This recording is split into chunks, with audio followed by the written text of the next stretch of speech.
안녕하세요. 치매 전문 유튜브 채널 똑똑의 주치 정답 정혜진입니다. 오늘은 좀 새로운 공간에서 저희가 새로운 장면으로 찾아뵙게 됐는데요. 여기는 서울시 용산구 치매안심센터입니다. 오늘 치매안심센터에 제가 왜 왔는지 치매안심센터 직원분께서 간단하게 소개를 해주시면 좋을 것 같아요. 네, 저희가 이제 치매 어르신들을 같이 돌보면서 조금 이상 행동이라든지 이상한 말을 한다든지 이런 게 좀 어렵다고 하시더라고요. 이제 치매 어르신들의 행동 심리 증상 관련해서 교육을 준비해 보았습니다. 그래서 오늘 용산구 주민분들, 치매에 관심 있는 분들 혹은 치매 어르신들과 함께 사는 분들을 모시고 행동 심리 증상에 대해서 강의를 해보도록 하겠습니다. 잠시 후에 그럼 뵙겠습니다. 네.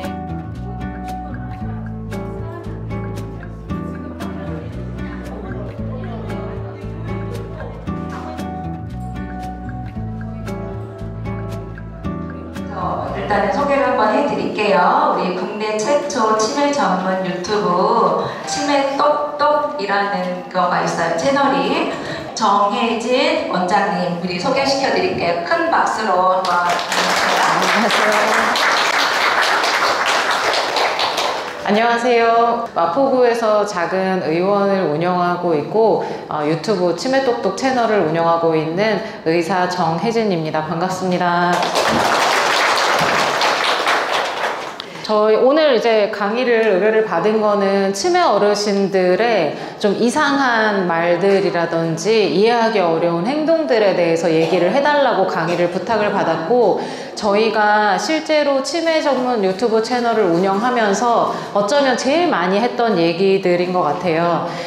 왜냐면은 치매 어르신의 한 60-70% 정도는 이해할 수 없는 행동과 말을 하시고, 실제로 그것 때문에 가족들이랑 자녀분들이 어르신을 요양원이나 요양병원에 입소를 시켜야 되는 게 아닌가라는 고민을 할 정도로 이 부분은 저희가 치매 어르신과 함께 지내면서 굉장히 중요한 부분이라서 오늘 강의 내용을 준비를 해봤습니다. 오늘 얘기해 드릴 내용은 크게 세 가지예요. 첫 번째 내용은 저희가 이제 행동 심리 증상, 이상행동 증상 이렇게 무섭게 표현하기도 하는데 좀 편안하게 낯선 행동들, 이상한 말들 이렇게 표현을 해봤고요. 그리고 두 번째는 그런 행동들이 나타났을 때 가족분들 입장에서 그걸 어떻게 받아들이고 어떻게 대처를 해야 되는지 좀 구체적인 예들을 좀 들어보면서 설명을 드릴 거고요.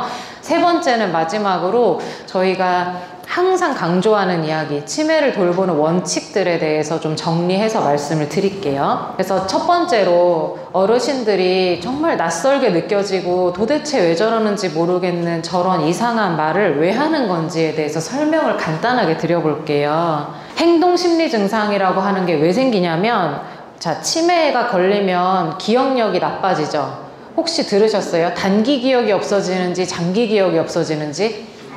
단기 기억이 없어져요. 그래서 방금 기억을 해야 되는 게 안 되는 거예요. 이게 왜 그러냐면 새로운 게 입력이 고장 난 거예요. 새로운 정보가 입력이 안 되는 거거든요. 그러면 어르신 입장에서 내가 5년 전에 혹은 1년 전에 다니던 병원은 다 기억을 나지만 방문 진료로 오늘 처음 만난 저는 제가 다녀가고 나면 이제 기억을 못 하시는 거예요.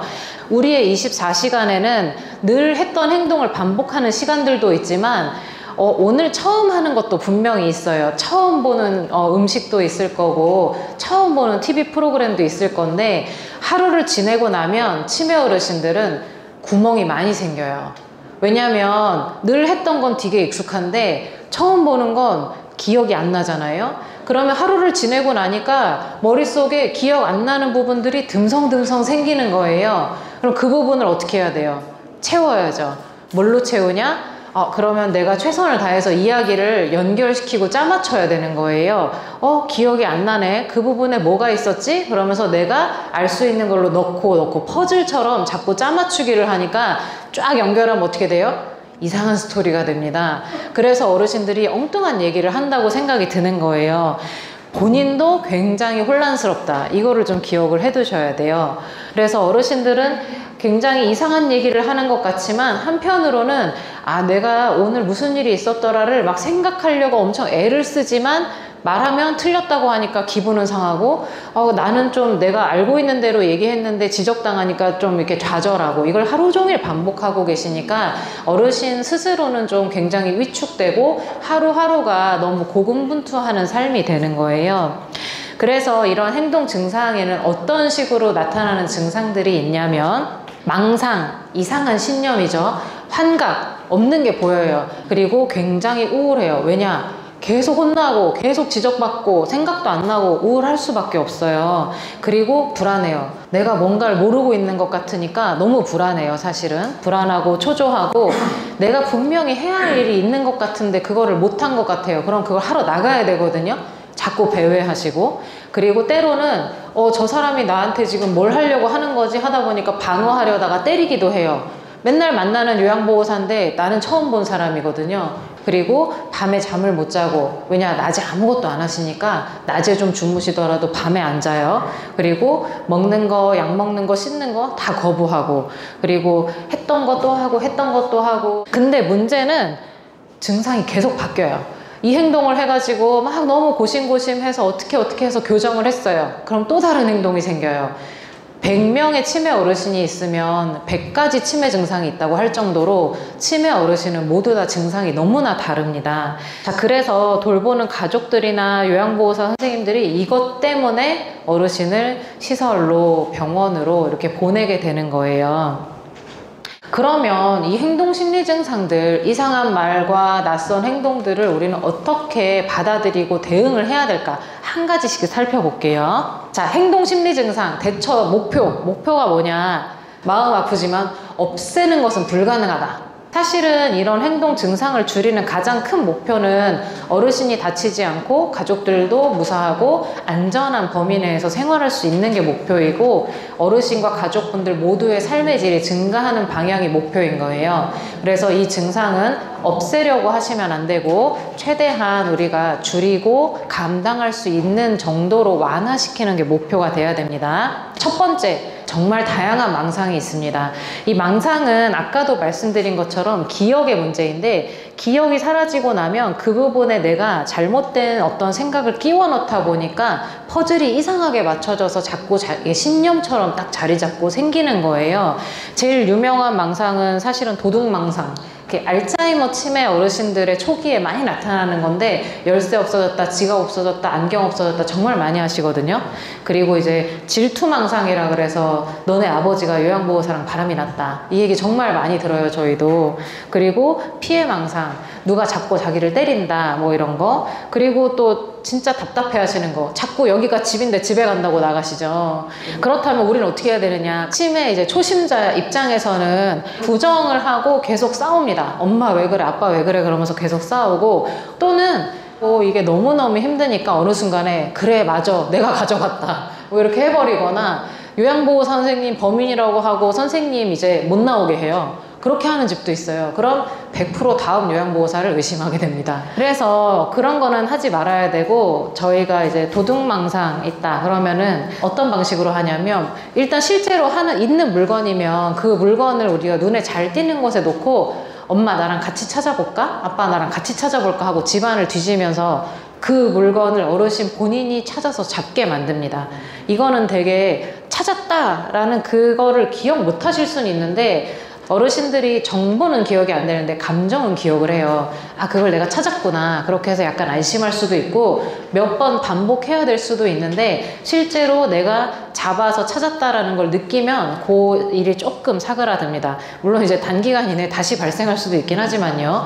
그리고 어르신이 보통 치매가 좀 심해지면 집에서 모시고 올라와서 자녀분들 집에 계시는 경우가 있는데, 환경이 싹 바뀐 거예요. 어르신들 입장에서는 아까 새로운 정보가 안 들어간다 그랬죠.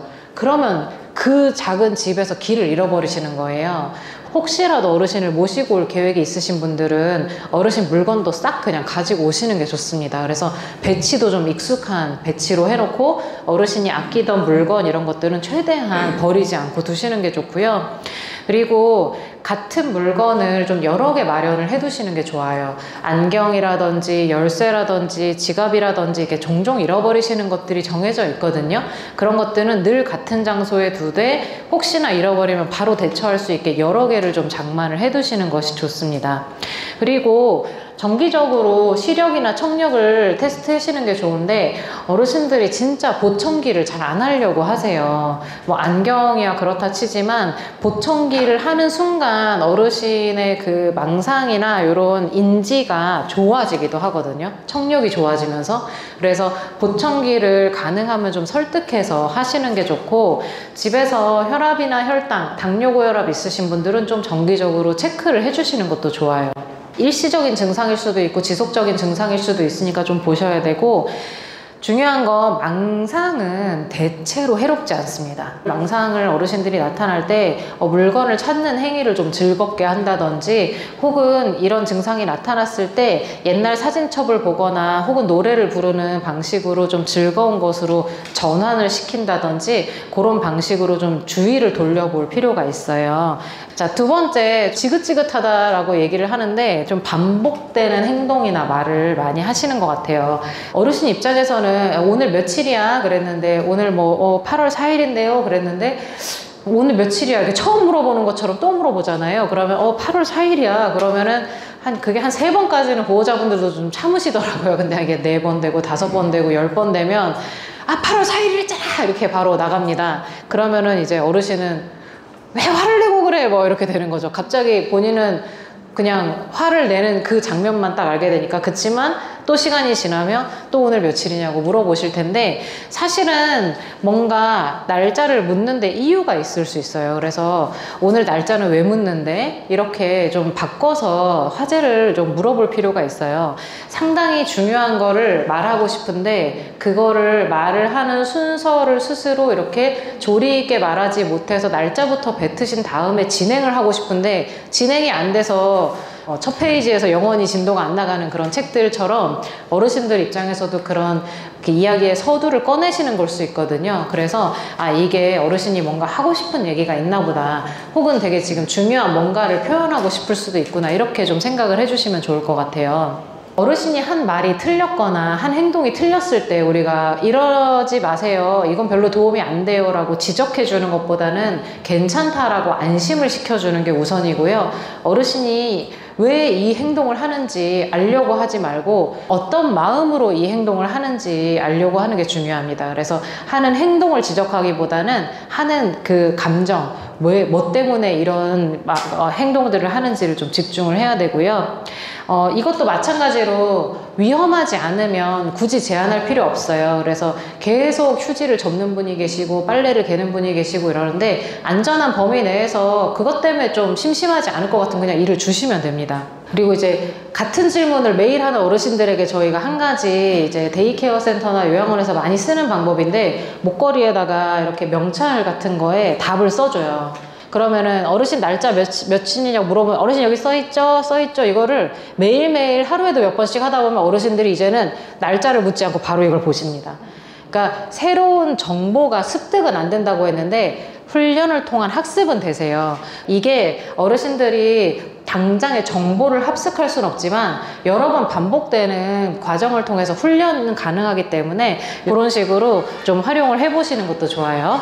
자, 저희 가장 또 흔히 듣는 얘기, 약을 안 드신대요. 약을 드리면 이 약에다가 네가 뭘 탔을 줄 알고 내가 이 약을 먹어? 이렇게 의심하는 분도 있고, 사실은 나는 아무 문제 없는데 왜 약을 먹어? 그러면서 사실 오랫동안 혈압약을 막 수십 년을 드신 분들은 드시거든요, 기억해서.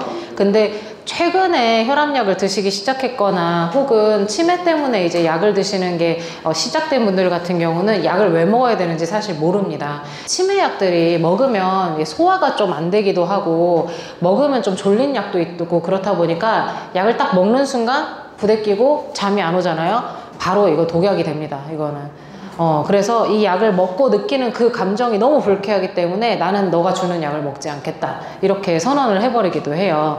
어떻게 하면 어르신한테 약을 드릴 수 있을까요? 이걸 정말 많이 물어보세요. 근데 저희가 약을 억지로 막 드리는 분들도 있는데 이러면 사이가 안 좋아지고 오히려 서로 신뢰관계가 깨지기 때문에 영양제 뭐 이런 거라고 설득을 하기도 하고, 그리고 실제로 이거는 안 되는 건데 영양제 통에 바꿔치기 해가지고 이렇게 드리기도 하고요. 약 먹는 시간대가 본인이 고집하는 시간대가 있으실 수 있어요. 그래서 아침엔 안 드시려고 하는데 잘 때는 또 먹으면 졸리니까 잠이 잘 온다 그러고 드시는 분도 계시거든요.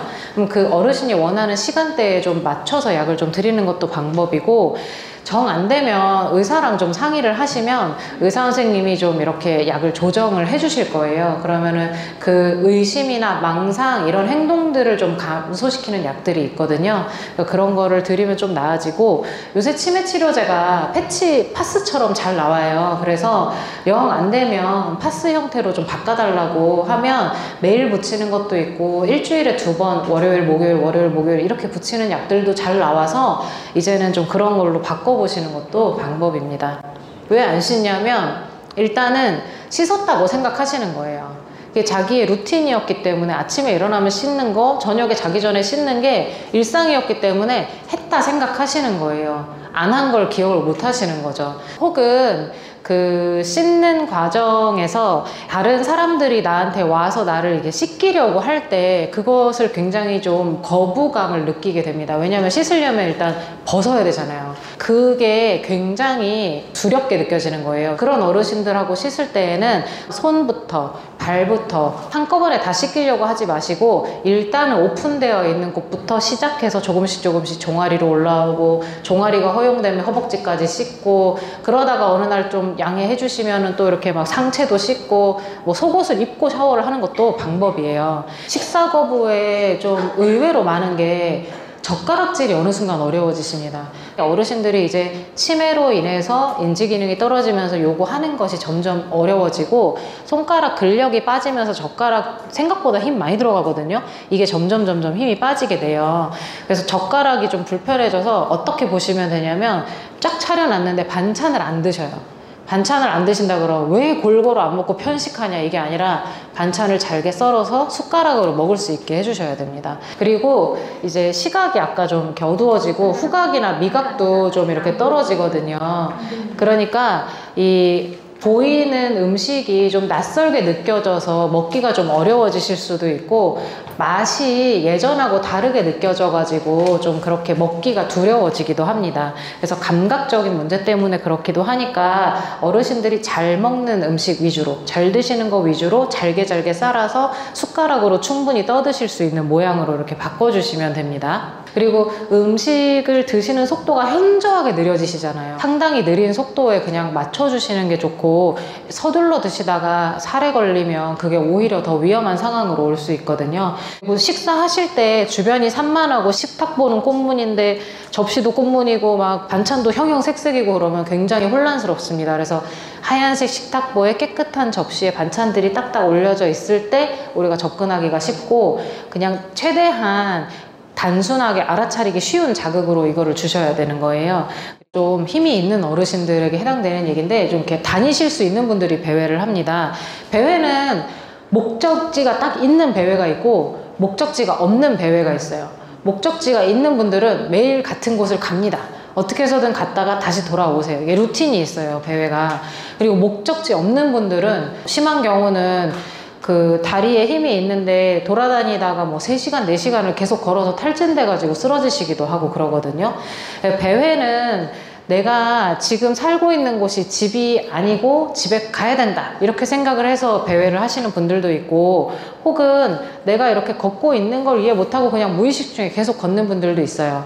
어찌됐든 현재 가만히 앉아있는 상태를 불안해서 혹은 지루해서 혹은 뭔가 무서워서 초조해서 이동을 하려고 하니까 배회를 하는 건데, 자꾸 배회를 하시게 되면 이제 문제가 뭐냐면 나가서 넘어지기도 하시고 길 잊어버리시고 동네 사람들이랑 싸우기도 하시고 막 이래서 배회를 하는 어르신들이 사실 데이케어 센터로 많이 오십니다. 결국에는 데이케어는 아침에 가면 하루 종일 활동하고 저녁에 오니까 사실 배회를 할 기운이 저녁엔 없으셔갖고 주무시거든요.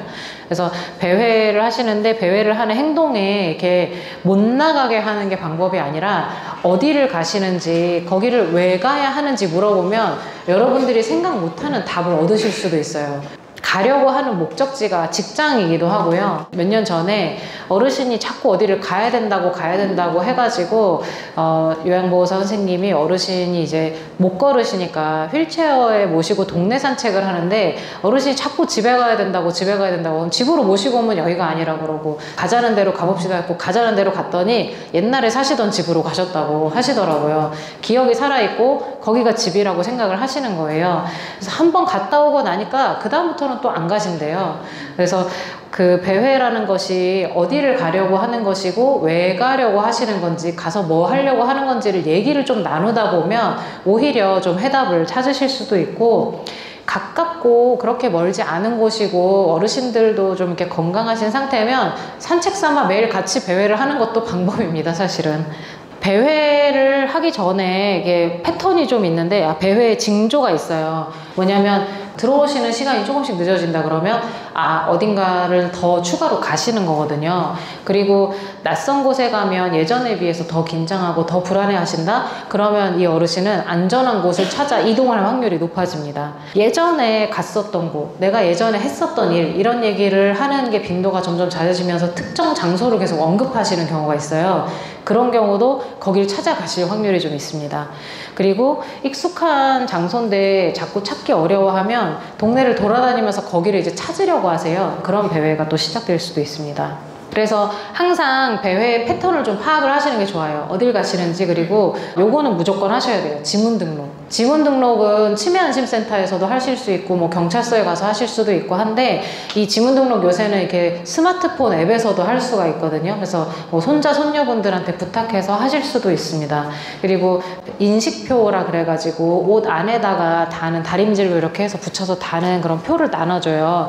그거를 이제 다는 것도 좋고, 지문 등록이 되어 있으시면 배회로 인해 실종된 어르신을 대부분 거의 다 하루 만에 찾습니다. 근데 지문 등록이 안 되어 있으면 저희가 찾기가 어려워요. 그래서 가능하면 지문 등록을 지금 만약에 계신 분 중에 안 하신 분 계시면 꼭 어르신 모시고 가서 하시면 됩니다.